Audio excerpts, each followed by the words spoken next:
দেখেন এত সময় যে ওরা আমাদের এই হিন্দু ভাইদের জন্য মায়া কান্না করলো, মন্দির ভেঙে ফেলতেছে, তাদের জন্য এত কিছু করলো, এখন যখন পানি ছাড়ছে শুধু কি মুসলমানের ঘরে পানি ঢুকছে? হিন্দুদের মন্দির ডুবে নাই, তাদের মূর্তি ভাঙে নাই? আসলে কথা হচ্ছে হিন্দুদের জন্য মায়া কান্না না, তারা চেয়েছিল আমাদের দেশে হিন্দু মুসলিম দাঙ্গা বাজায়া এইখান থেকে একটা ফায়দা লোটার জন্য, কিন্তু তাদের এই স্বার্থ বুমেরাং হয়ে গেছে। আজকে তারা চেয়েছিল সাম্প্রদায়িক দাঙ্গা, আমাদের বাংলাদেশ হয়ে গেছে সাম্প্রদায়িক সম্প্রীতি। দেখেন সেই সাম্প্রদায়িক সম্প্রীতির নমুনা দেখেন আমাদের এই বাগেরহাট, বরিশাল, এই জায়গায় সামনে দুর্গাপূজার যে ফান্ড উঠাইছিল সেই ফান্ডটা তারা সব কিছু সুন্নাহ ফাউন্ডেশন দান করছে। বিভিন্ন দুর্বিপাকে যদি আমরা এগিয়ে আসতে না পারি, সেক্ষেত্রে আল্লাহ রাসূল সাল্লাল্লাহু আলাইহি ওয়াসাল্লাম আমাদেরকে স্মরণ করায় দিচ্ছেন, লা ইয়ারহামুল্লাহ, আল্লাহ তাকে কখনোই রহমত করবেন না, তার উপর দয়া করবেন না, মাল্লা ইয়ারহামিন নাস, যে ব্যক্তি মানুষের প্রতি দয়া করে না। এক প্রান্তে ভয়াবহ বন্যায় মানুষ, পশু পাখি, ঘর বাড়ি সব কিছু ডুবিয়ে তারা খুব মানবতর জীবনযাপন করছে। রব্বুল আলামিন আসমান এবং জমিনে যা কিছু আছে এই সব কিছু সৃষ্টি করেছেন খুব পরিমিত এবং সুবিন্যস্তভাবে। তার সৃষ্টির ভিতরে কোনো খুঁত নাই, প্রত্যেকটা বস্তুই আমাদের জন্য উপকারী। তিনি যেভাবে সৃষ্টি করেছেন ওইভাবেই উপকারী। এর ভিতরে যদি আমরা কোনো রদ বদল, কোনো পরিবর্ধন করি, তাহলে সেটা ফলশ্রুতিতে আমাদের উপর সেটা দুর্যোগ, দুর্বিপাক হিসেবে আসে। সূরাতুন নাবা, পবিত্র কোরআনের 30 নম্বর পারার প্রথম সূরাটা, এই সূরার 6 এবং 7 নম্বর আয়াতে রব্বুল আলামিন বলছেন, আলাম নাজআলিল আরদা মিহাদা ওয়াল জিবালা আওতাদা। আল্লাহ বললেন যে আমি এই জমিনকে তোমাদের জন্য বিছানা স্বরূপ বানিয়েছি, আর পাহাড়গুলোকে এই পৃথিবীর উপর পেরেক স্বরূপ আমি আটকে দিয়েছি, যাতে জমিনটা হেলে দুলে না পড়ে যায়। এই সব কিছু আমার ব্যালেন্স, পৃথিবীর যা সৃষ্টি করেছে এই ব্যালেন্স হিসাবে। এই আকাশে যে নক্ষত্ররাজি দেখছেন প্রত্যেকটা তার নির্দিষ্ট কক্ষপথে ঘুরছে। যদি সামান্য এক চুল এদিক সেদিক হয়ে যায় তাহলে মহাবিশ্বের ভারসাম্য হারিয়ে ফেলবে। রব্বুল আলামিন পর্বতের উপর বরফের আচ্ছাদন দিয়েছেন, আবার মহাবিশ্বে সবচেয়ে তেজদীপ্ত সূর্যকে রেখে দিয়েছেন, যাতে ঠান্ডা এবং গরমের ভারসাম্য ঠিক থাকে। প্রত্যেকটা বিষয় আল্লাহ তাআলা খুব সুন্দরভাবে পরিমিত এবং সুবিন্যস্তভাবে সৃষ্টি করেছেন এই পৃথিবীর ইকোলজি এবং ভারসাম্য ঠিক রাখার জন্য। কিন্তু আমরা মানুষরা এই রব্বুল আলামিনের এই নিয়ম শৃঙ্খলার মধ্যে হাত দিয়ে ফেলি। আমরা কোনো নিয়ম নীতির তোয়াক্কা না করে একাধারে বন উজাড় করে ফেলতেছি, গাছপালা কেটে ফেলছি, পাহাড় কেটে ফেলতেছি। যে পাহাড়কে আল্লাহ বললেন অল জিবালা আওতাদা, আমি পাহাড়গুলোকে পেরেক হিসেবে বানিয়ে দিয়েছি, কেটে ফেলছি। আল্লাহর সৃষ্টি নদী স্বাভাবিক গতিতে স্বাধীনভাবে চলবে, আমরা সেই নদীর মুখে বাঁধ দিয়ে পানিকে বিভিন্ন দিকে ছড়ায় নিচ্ছি, পানি থেকে বিভিন্ন ধরনের সৃষ্টি আমরা করতেছি। আমরা অযথায় অনর্থকভাবে কার্বন নিঃসরণ করে এই আমাদের অ্যাটমসফিয়ারে কার্বন ডাইঅক্সাইড, গ্রিন হাউস গ্যাসের পরিমাত্রা বাড়াই দিতেছি, যার ফলে পৃথিবীতে বিভিন্ন ধরনের দুর্যোগ আমরা নিজেদের আমল ধারায় ডেকে আনছি। তারপরেও এগুলো হচ্ছে আমরা করি, ফলশ্রুতিতে পরোক্ষভাবে আসে। কিন্তু আমাদের কিছু কিছু কাজ যারা মানুষদেরকে মারার জন্য, শুধুমাত্র প্রতিহিংসা চরিতার্থ করার জন্য মানুষরা মানুষদেরকে যেভাবে হত্যা করার উদ্দেশ্যে যে কাজগুলো করতেছে, আমাদের প্রতিবেশী বন্ধু রাষ্ট্র, আমাদের আন্তর্জাতিক 54টা নদী যাদের সাথে আমরা শেয়ার করেছি, এই আন্তর্জাতিক 54টা নদীর বেশিরভাগই নদীর মধ্যে তারা বাঁধ দিয়ে খরার সময় আমাদেরকে মরুভূমি বানায় রাখে, আবার ভর বর্ষায় আমাদেরকে পানি ছেড়ে দিয়ে আমাদেরকে বন্যায় ডোবায় মারে। এই অবস্থা চলতেছে। বর্তমানে এই তথ্য প্রযুক্তির আধুনিক যুগে যদি আমাদেরকে সতর্কতা আগে থেকে দেওয়া হতো আন্তর্জাতিক আইনের মেনে, তাহলে আমরা হয়তো বা কিছুটা হলেও প্রতিরোধ বা আশ্রয় কেন্দ্র, মানুষগুলোকে নিরাপদ আশ্রয়ে সরাই নেওয়ার সুযোগ পাইত। কিন্তু তারা তা না করে আন্তর্জাতিক আইনের কোনো নিয়মনীতির তোয়াক্কা না করে রাতের আধারে বাঁধ ছেড়ে দিয়েছে, যার ফলশ্রুতিতে আমাদের দেশের মানুষরা ঘুমন্ত অবস্থায় ঘুমাইতে গেছে, সব কিছু ঠিকঠাক, ঘুমেতে ঘুরে দেখে বিছানার পর পানি, এই অবস্থার মধ্যে আছে। আবার এই অবস্থানে আমাদের বন্ধু রাষ্ট্রের কিছু মিডিয়া আমাদের দেশের মানুষগুলো মারা যায়, তারা হাসাহাসি উপহাস ঠাট্টা বিদ্রুপ করতেছে। এই হঠাৎ এই পরিস্থিতি তীব্র বন্যা, ফেনী, কুমিল্লা, নোয়াখালী, চট্টগ্রাম, পার্বত্য চট্টগ্রাম সবচেয়ে ভয়াবহ অবস্থা, তারা দিনাতিপাত করতেছে। কয়েকদিন হয়ে যাচ্ছে তাদের চুলা জ্বালানোর মতো অবস্থা নাই। আমি বেশ কিছু ভিডিও দেখলাম যেই জায়গায় মানুষগুলো গাছের মগডালের উপর বসে আছে, বাড়ির চালটাও ডুবে গিয়েছে, সেই জায়গা থেকে তারা আর্তনাদ আহাজারি করতেছে। অন্য পশু পাখির কথা বাদই দিলাম, সেই অবস্থা স্মরণকালের এই ভয়াবহ বন্যায় যোগাযোগ ব্যবস্থা একদম বিচ্ছিন্ন হয়ে পড়ছে, বিদ্যুৎ নাই, এমনকি মোবাইল নেটওয়ার্ক অচল হয়ে গিয়েছে। এমন অবস্থায় এই পরিস্থিতিতে আমাদের কিছু করণীয় এবং এই সম্পর্কে আমরা ইনশাআল্লাহ আজকের জমায় আলোচনা করার চেষ্টা করব। ওমা তাওফিকি ইল্লা বিল্লাহ। দেখেন, এই সময় যদি আমরা তাদের পাশে দাঁড়াতে পারি, এটা একই দিকে যেরকম মানবতার উপকারে আসা হবে, ঠিক তেমনি একটা ইসলামের মহান বড় ইবাদত। আর যদি আমরা এখন এইখান থেকে মুখ ফিরাই নেই, তাহলে রব্বুল ইজ্জতের দরবারে আমাদের কিন্তু জবাবদিহি করতে হবে। দেখেন, আত্মমানবতার সেবায় ইসলাম সর্বাপেক্ষা সবার আগে থাকে।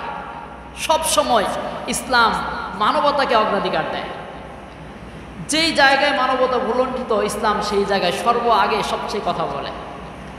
রব্বুল আলামিন সূরাতুল আম্বিয়ার 107 নম্বর আয়াতে আমাদের নবীকে ঘোষণা করে বলছেন, ওয়ামা আরসালনাকা ইল্লা রাহমাতাল লিল আলামিন। আল্লাহ ঘোষণা দিচ্ছেন, আমি আপনাকে সমগ্র সৃষ্টির জন্য রহমত হিসেবে প্রেরণ করেছি। সুবহানাল্লাহ। শুধুমাত্র মানুষ জাতির জন্য না, পশু পালা, গাছপালা, যত যা কিছু দেখেন সব কিছুর প্রতি রহমত হিসাবে এসেছেন, সবার প্রতি দয়া। এই শিক্ষাটা আমাদেরকে গ্রহণ করতে হবে।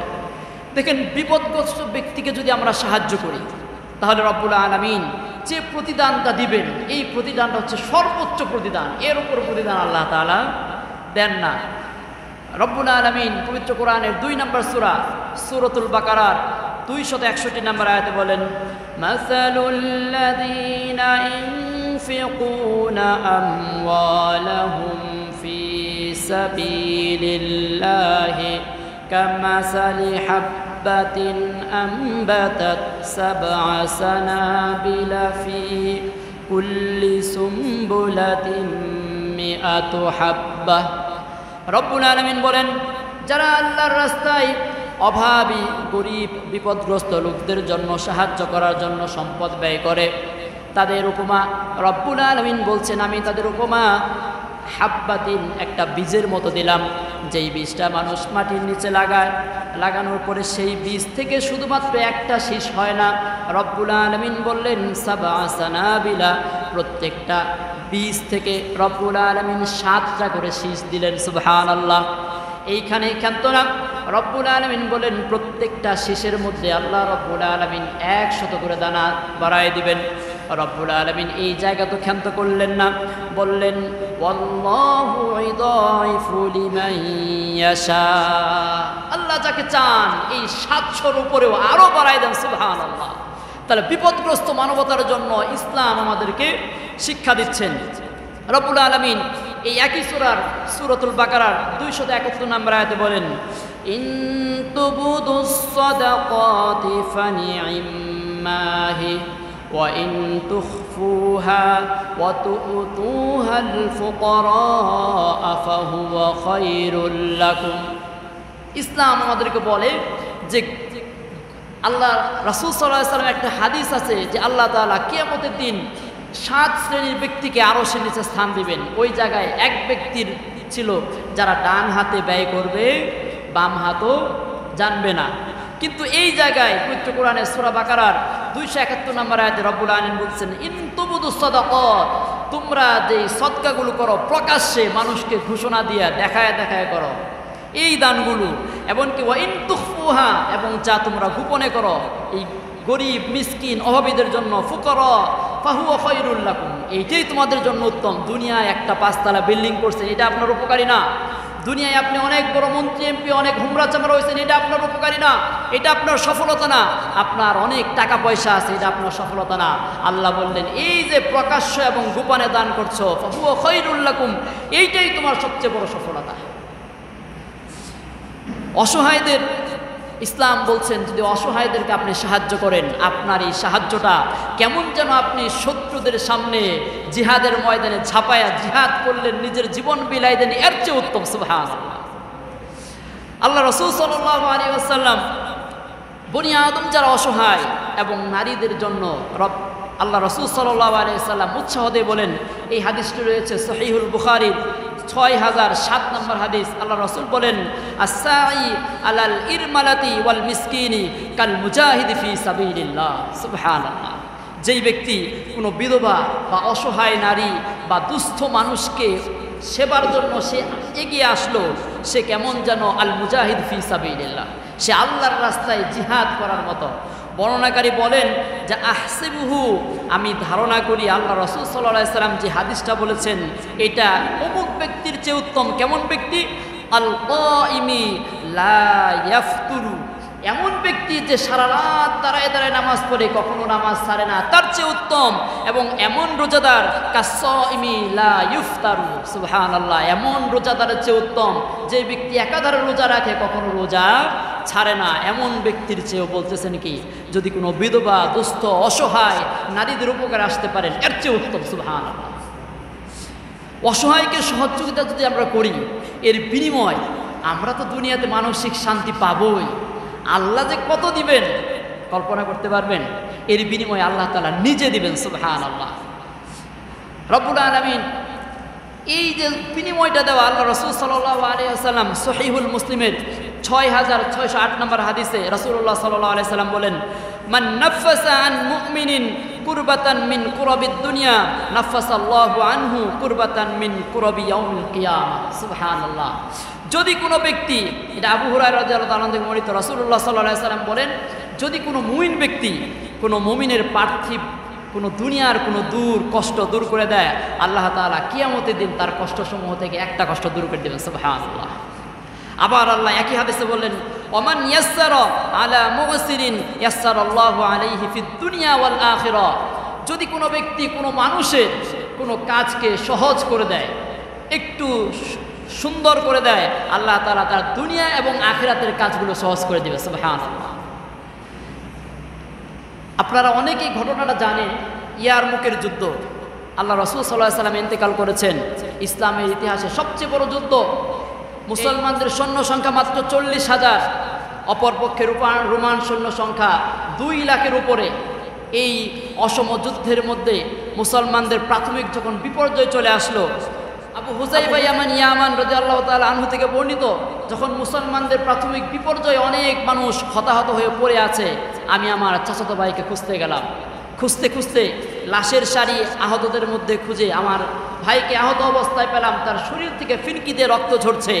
আমি তখন, আমার কাছে মশক ছিল, এই মশক দিয়ে তাকে ইশারা করলাম, ভাইকে তুমি পানি পান করবে? সে তখন ইশারায় বলল, হ্যাঁ আমাকে পানি দাও।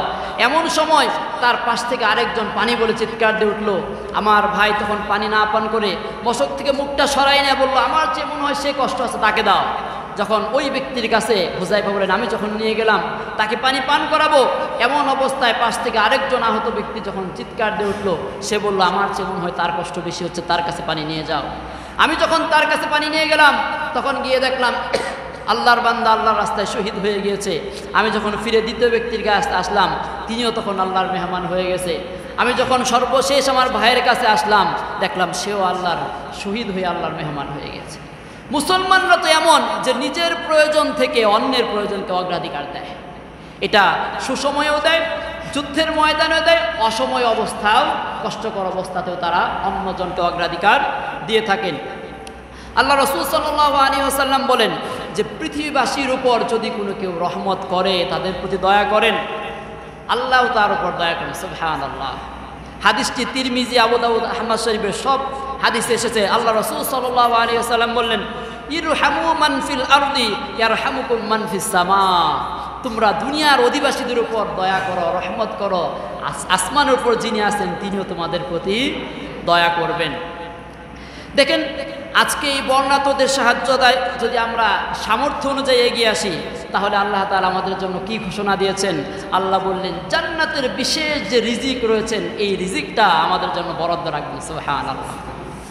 আবু দাউদ শরীফের 1682 নম্বর হাদিস আল্লাহ রাসূল সাল্লাল্লাহু আলাইহি ওয়াসাল্লাম বললেন, আইয়ুমা মুসলিমিন কাসা মুসলিমান সাওবান আলা উরিন কাসাহুল্লাহু মিন খুদরিল জান্নাহ। সুবহানাল্লাহ। একটা বললেন, যদি কোনো ব্যক্তি মুসলমান ব্যক্তিকে তার অসহায় অবস্থায় তাকে একটা কাপড় কিনে দেয়, সাওবান কোনো কাপড় পরিধান করার ব্যবস্থা করে দেয়, আল্লাহ তাআলা তার জন্য জান্নাতের সবুজ পোশাকের ব্যবস্থা করবেন। সুবহানাল্লাহ।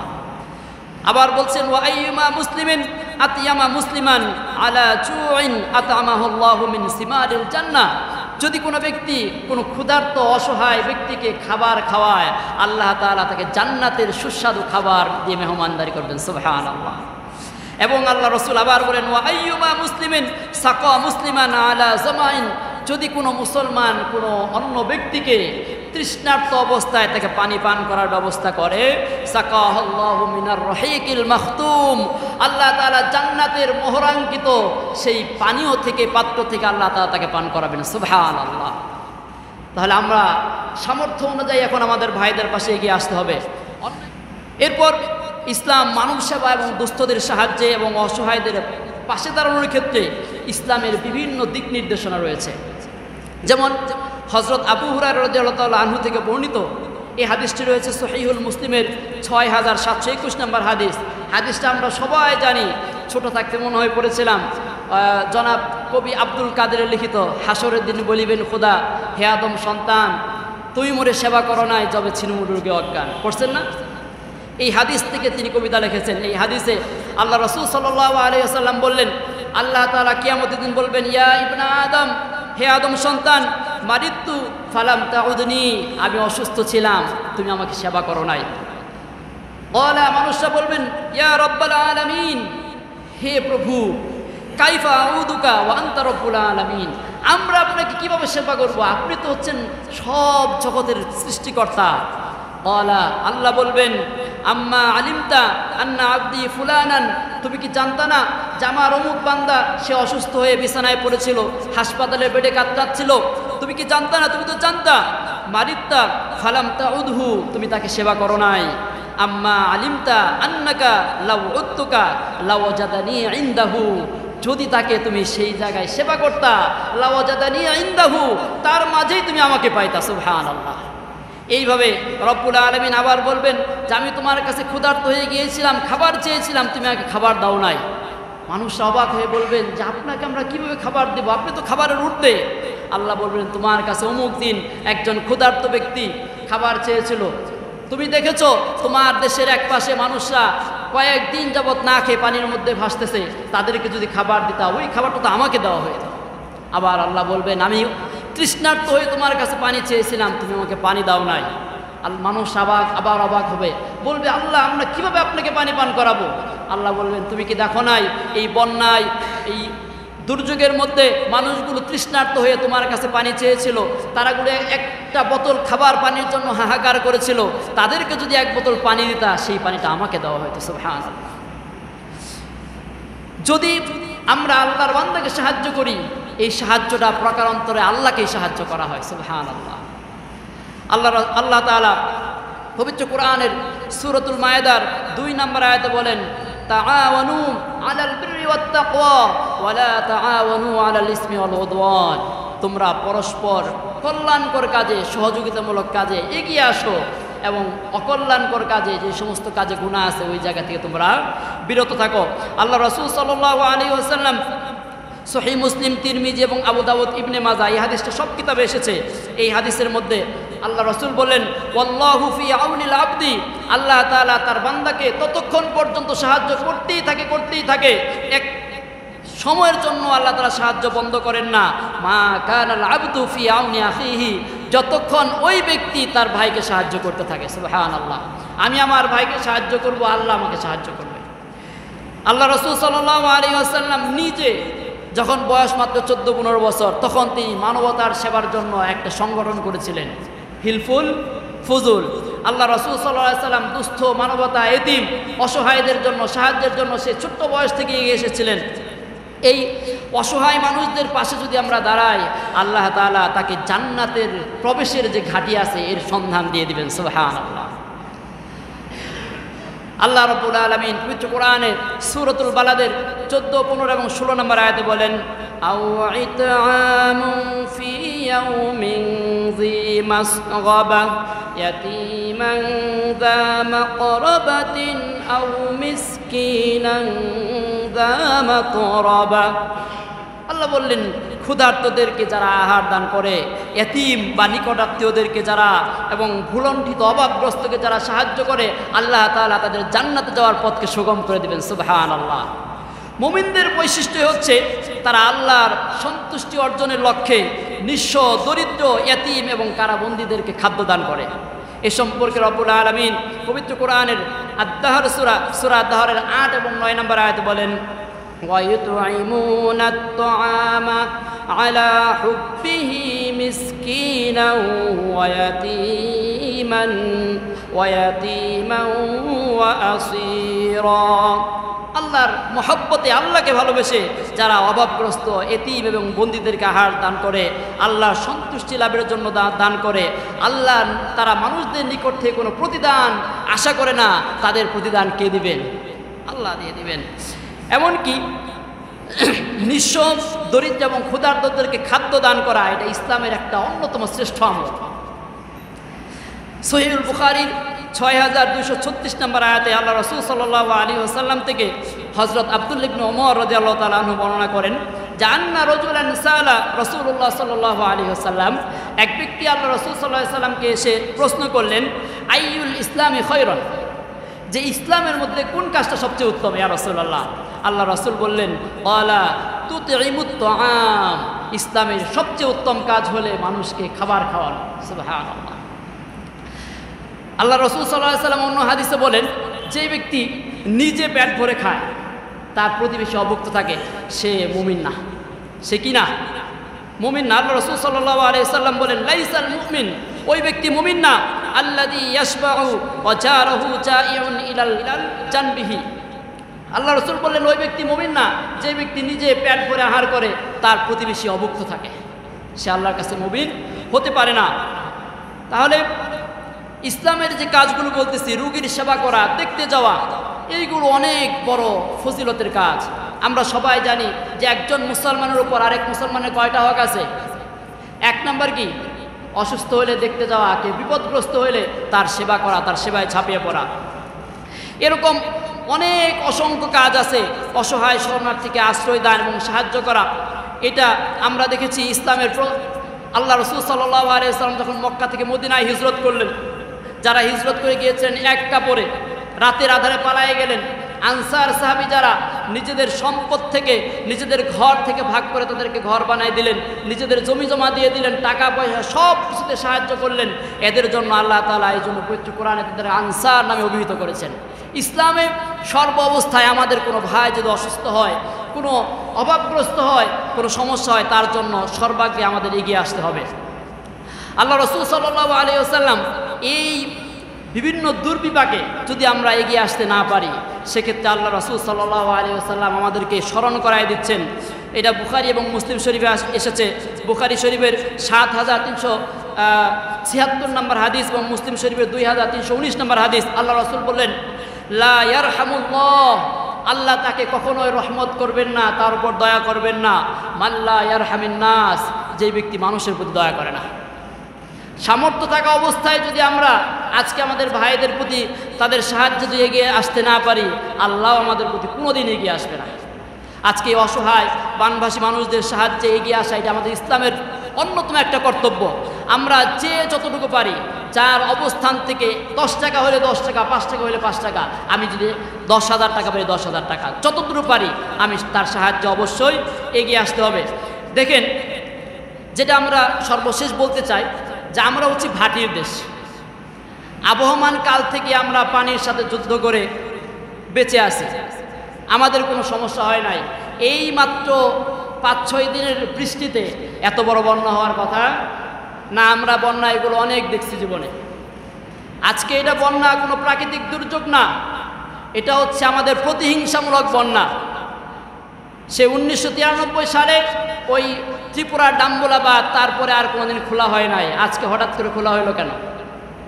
আজকে হঠাৎ করে খুলে দিয়ে কোনো রকম সতর্কতা এবং অগ্রিম বার্তা না দিয়ে রাতের আধারে খুলে দিয়ে তারা আমাদের সাথে এটা ঠান্ডা মাথায় খুন এবং হত্যাকাণ্ড ছাড়া আর কিচ্ছু না। আজকে আমাদের এই প্রতিবেশী বন্ধু রাষ্ট্র যারা আমাদেরকে বলে বন্ধু রাষ্ট্র, তারা যদি বলেন যে নিজেদের বাঁচার জন্য এই কাজ করছে, তাহলে তারা জানাইতে পারতো আগে। যদি জানাইতো আমাদের দেশের মানুষরা, তাহলে নিরাপদ একটা আশ্রয় ব্যবস্থা করতে পারতো। কিন্তু তা না করে রাতের আধারে তারা সবগুলো গেট খুলে দিয়ে আমাদের দেশের মানুষদেরকে পানিতে ভাসায় মারতে চাচ্ছে। এই যে ইলেকট্রিক বাঁধটা আছে, ডাম্বুর ইলেকট্রিক বাঁধ, হাইড্রো ইলেকট্রিক, এই বাঁধ থেকে যদি সরাসরি আমরা ধরি, ফেনীর দূরত্ব হচ্ছে 50 কিলোমিটার। আর যদি আমরা সেই নদীর আঁকে বাঁকে আসতে চাই 100 কিলোমিটারের বেশি, এইখান থেকে পানি আসতে কম করে হলেও একদিন সময় লাগবে। আমাদের আগে যদি জানাইতো এটা করা ফেলতো, কিন্তু তারা ইচ্ছা করে এই জিনিসটা করেছে। এটা কেমন যেন আমরা উপরতলায় যারা বাসিন্দা থাকি, উপর থেকে দোতলা থেকে কোনো জিনিস ফেলতে গেলে আমরা আগে নিচে তাকাই কোনো মানুষ আছে কিনা, সে ক্ষতিগ্রস্ত হবে কিনা, আহত হবে কিনা, তারপর আমরা ফেলি।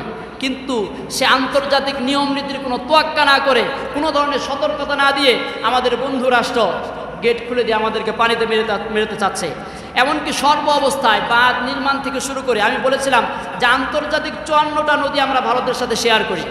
এই বেশিরভাগ নদীতে তারা বাঁধ দিয়ে শুকনা মৌসুমে তারা আমাদেরকে মরুভূমি বানায়, আর এই বর্ষা মৌসুমে তারা আমাদের ভাষায় মারতে চায়। এই হচ্ছে আমাদের বন্ধুদের বন্ধুত্বর অবস্থা। বিগত সালে আমাদের যে চাটুকার এবং পদলেহনকারী কিছু রাষ্ট্র ক্ষমতায় যারা ছিল, তারা এগুলো সব সয়ে গেছে। এখন আর এটা সয়া যাবে না। বর্তমান ছাত্র জনতার যে সরকার, এরা নিশ্চয়ই মেরুদণ্ডহীন না, এরা চাটুকার না। তারা বলেছে পিঠ দেখানোর দিন শেষ, এখন বুক চেতিয়ে লড়াই করতে হবে, আমাদের নিজেদের অধিকার আদায় করে নিতে হবে। এই কিছুদিন আন্দোলনের বদলাই মনে হয় তারা নিতে চাচ্ছে। ওদের জানা উচিত যে আমরা বাংলা কোনোদিন কারো কাছে বশ্যতা স্বীকার করি নাই। এই বাংলার মানুষরা কোনোদিন কারো কাছে হার মানে নাই। মুঘলরাও আমাদের কোনোদিন দমায় রাখতে পারে নাই। সর্ব অবস্থায় এখানে 12 ভূঁইয়া তাদের বিরুদ্ধে বিদ্রোহ করে আমরা বেঁচে আছি। আমরা সর্ব অবস্থায় আমাদের, এরা যখন পারে নাই, কোন কোথাকার কোন মূর্খ চাল আজকে আমাদের যদি চায় যে দমায় দিতে, সম্ভব না। তারা পানি ছাড়তে দেরি হয়েছে, আমাদের মানুষরা নৌকা স্পুটবিট নামতে দেরি হয় নাই। ঢাকা থেকে চট্টগ্রাম থেকে মানুষগুলো ফেনীর দিকে ঝাঁপায় পড়তেছে। হাজার হাজার মানুষ এখনো ত্রাণ নিয়ে ফেনীর পথে যাচ্ছে।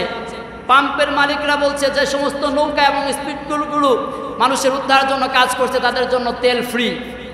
যারা অপারেটর বলতেছে নেট ফ্রি, ওই এলাকায় যত নেট ইউজ করে ফ্রি দিব। বিকাশের কর্মচারী তারা বলতেছে আমাদের একদিনের সব বেতন আমরা কেটে দিচ্ছি। আমাদের এক উপদেষ্টা বলছে যে আমি প্রথম মাসের যত বেতন আছে সব তাদের জন্য দান করে দিব। চাকরিজীবী, পেশাজীবী সব মানুষরা 2-1 দিনের বেতন এই জায়গায় ডোনেট করতেছে। দেখেন, শুকনো জায়গার মালিক যারা আছে তারা বলতেছে আমাদের বাড়িতে আসো, সবাই আমরা মেহমান হিসেবে গ্রহণ করব, প্রয়োজনে খাবার ভাগ করে খাবো। দেখেন, এত সময় যে ওরা আমাদের এই হিন্দু ভাইদের জন্য মায়া কান্না করলো, মন্দির ভেঙে ফেলতেছে, তাদের জন্য এত কিছু করলো। এখন যখন পানি ছাড়ছে, শুধু কি মুসলমানের ঘরে পানি ঢুকছে? হিন্দুদের মন্দির ডুবে নাই, তাদের মূর্তি ভাঙে নাই? আসলে কথা হচ্ছে হিন্দুদের জন্য মায়া কান্না না। তারা চেয়েছিল আমাদের দেশে হিন্দু মুসলিম দাঙ্গা বাজায়া এইখান থেকে একটা ফায়দা লোটার জন্য, কিন্তু তাদের এই স্বার্থ বুমেরাং হয়ে গেছে। আজকে তারা চেয়েছিল সাম্প্রদায়িক দাঙ্গা, আমাদের বাংলাদেশ হয়ে গেছে সাম্প্রদায়িক সম্প্রীতি। দেখেন, সেই সাম্প্রদায়িক সম্প্রীতির নমুনা দেখেন আমাদের এই বাগেরহাট, বরিশাল, এই জায়গায় সামনে দুর্গাপূজার যে ফান্ড উঠাইছিল, সেই ফান্ডটা তারা সব কিছু সুন্নাহ ফাউন্ডেশন দান করছে। সুবহানাল্লাহ। আজকে তারা যেই কাজটাই করতে চেয়েছিল তার বিপরীতগুলো হচ্ছে। আজকে ইউনিভার্সিটি, স্কুল, কলেজ সব ছাত্ররা রাস্তার মোড়ে মোড়ে ফান্ড উঠায় তারা পাঠাচ্ছে আমাদের ভাইদের জন্য। চতুর্দিক থেকে একটা অভূতপূর্ণ জাগরণ হয়েছে, নতুন বাংলাদেশের উদ্ভব হয়েছে। এই বাংলাদেশকে দমায় রাখা সম্ভব না। যেই আগুন ভারত জ্বালায় দিছে, এই আগুন নিভাইলে চলবে না। এই গান কি করা যাবে না? নিভানো যাবে না। আমাদের শুরু করতে হবে সর্বাত্মক ভারত বয়কট। ভারতীয় যত পণ্য আছে সব পণ্য আজকে থেকে কোনো মুসলমান ইমানদার ভারতীয় পণ্য ব্যবহার করতে পারে না। আমরা ঘোরার জন্য বা চিকিৎসার জন্য যে ভারতে যাইতাম, আজকে থেকে অন্য কোনো বিকল্প দেশ খুঁজবেন। ভারতে যে খরচ হয় চিকিৎসার জন্য, তার চেয়ে মালয়েশিয়া আপনার কম খরচ হবে, বেটার চিকিৎসা পাবে।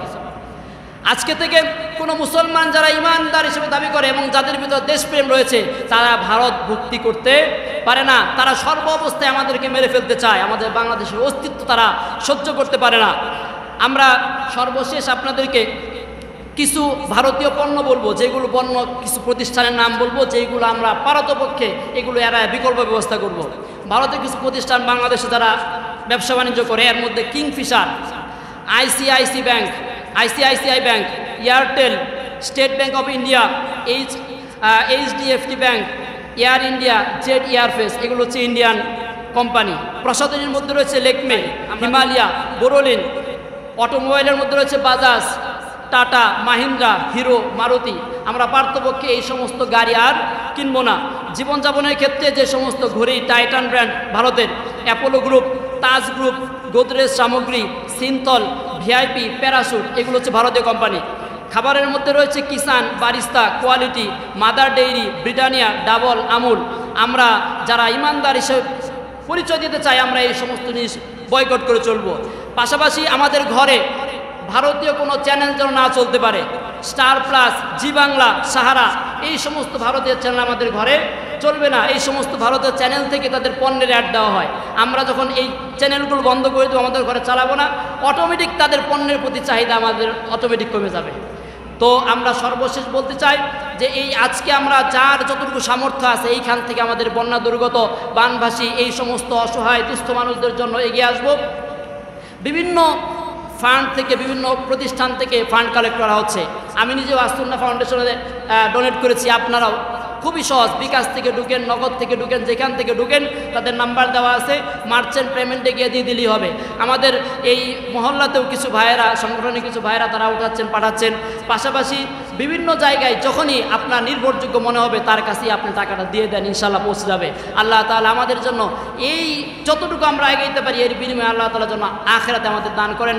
আর সর্বোপরি আমাদের দেশের স্বাধীনতা, সার্বভৌমত্ব কিয়ামত পর্যন্ত আল্লাহ তাআলা অক্ষুণ্ণ রাখুক। আমরা যেন কোনো পদলহনকারী, কোনো যেন পররাষ্ট্রনীতি গ্রহণ না করে সারা বিশ্বের বুকে স্বাধীন সার্বভৌম হিসাবে বুক চাতায় যেন বাঁচতে পারি। আল্লাহ তৌফিক দান করুন, আমিন।